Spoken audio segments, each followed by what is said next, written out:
परितो देवी धाम्नः प्रणीतवासा मनुस्वरूपिण्यः कुर्वन्तु रश्मिमालाकृतयः कुशलानि देवतानि किलाः प्राग्द्वारस्य भवानी धाम्नः पार्श्वद्वया रचितवासे मातङ्गी किटिमुख्यौ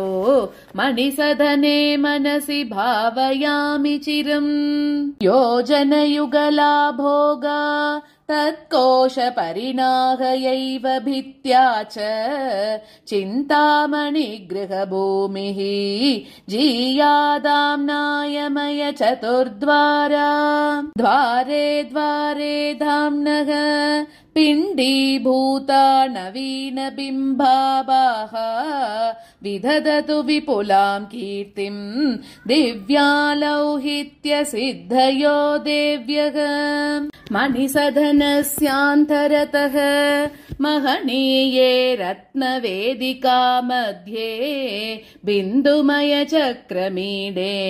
पीठानामुपरि विरचितावासम् चक्राणां सकलानां प्रथममदसीमफलकवास्तव्याः अणिमादिसिद्धयो माम् अवन्तु देवी प्रभास्वरूपिण्यः अणिमादिसिद्धिफलकस्योपरि हरिणाङ्कखण्डकृतचूडाः भद्रं पक्ष्मलयन्तु ब्राह्मी प्रमुखाश्च मातरोऽस्माकम् तस्योपरि मणिफलके तारुण्योत्तुङ्गपीनकुचभाराः संक्षोभिनी प्रधानाः भ्रान्तिं विद्रावयन्तु दशमुद्राः फलकत्रयस्वरूपे पृतुले त्रैलोक्यमोहने चक्रे दीव्यन्तु प्रकटाख्याः तासां कर्त्रीं च भगवती त्रिपुरा तदुपरि विपुले दिष्णे तरलदृशस्तरुणकोकनदभासः कामाकर्ष्ण्याद्याः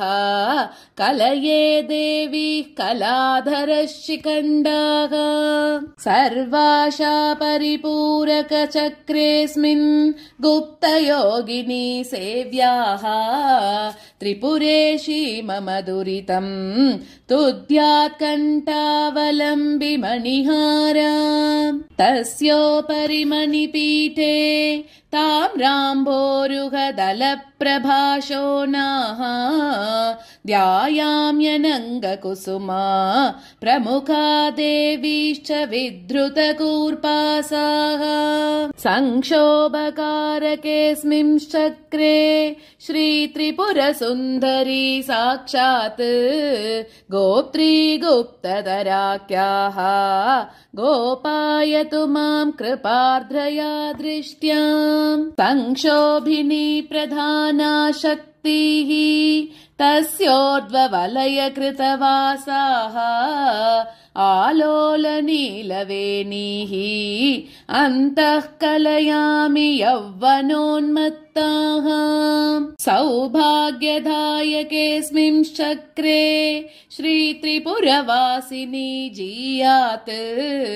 शक्तिश्च सम्प्रदायाभिदाः समस्ताः प्रमोदयन्त्वनिशम् मणिपीठोपरि तासां महती चतुर्हस्तविस्तृते वलये सन्ततविरचितवासाः शक्तिः कलयामि सर्वसिद्धिमुखाः सर्वार्थसाधकाख्ये चक्रे मुष्मिन् समस्तफलदात्री त्रिपुरा श्रीर्मम कुशलम् दिशतादुत्तीर्णयोगिनी सेव्याम् तासां निलयस्योपरि धिष्ण्ये कौसुम्बकञ्चुकमनोज्ञाः सर्वज्ञाद्या देव्य सकलाः सम्पादयन्तु मम कीर्तिम्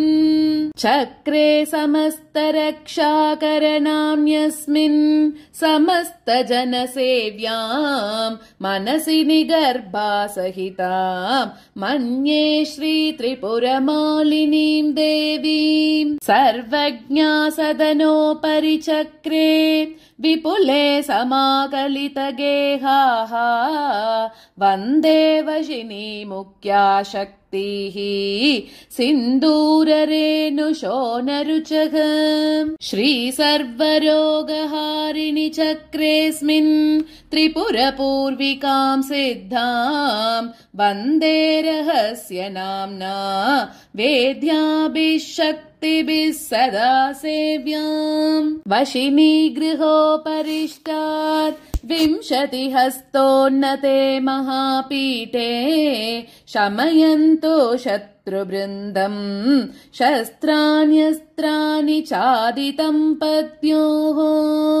शस्त्रसधनोपरिष्टात् वलये वलवैरिरत्नसङ्घटिते कामेश्वरी प्रदानाः कलये देवी समस्तजनवन्द्याः चक्रेत्र सर्वसिद्धिप्रदनामणि सर्ववर्गफलदात्री त्रिपुराम् भावतु सततम् परापररहस्य योगिनी सेव्याम् कामेश्वरी गृहोपरिवलये विविधमनो सम्प्रदायज्ञाः चत्वारो युगनाथा जयन्तु मित्रेश पूर्वका गुरवः नाथ भवनोपरिष्टान् नानारत्नचय मेधुरे पीठे कामेशाद्या नित्याः कलयन्तु मुदम् तिथिस्वरूपिण्यः नित्या सदनस्योपरि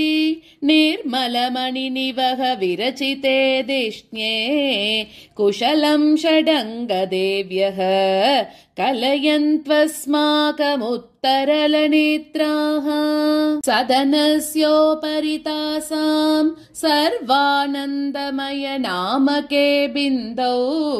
पञ्चब्रह्माकाराम् मञ्चम् प्रणमामि मणिगणाकीर्णम् परितो मणिमञ्चस्य प्रलम्बमाना नियन्त्रिता पाशैः मायामयी यवनिका मम दुरितं हरतु मे च गच्छायाम् मञ्चस्योपरि लम्बन् मल्लीपुण्णागमालिका भरितम् हरिगोपमयवितानम् हरतादालस्य मनिषमस्माकम्।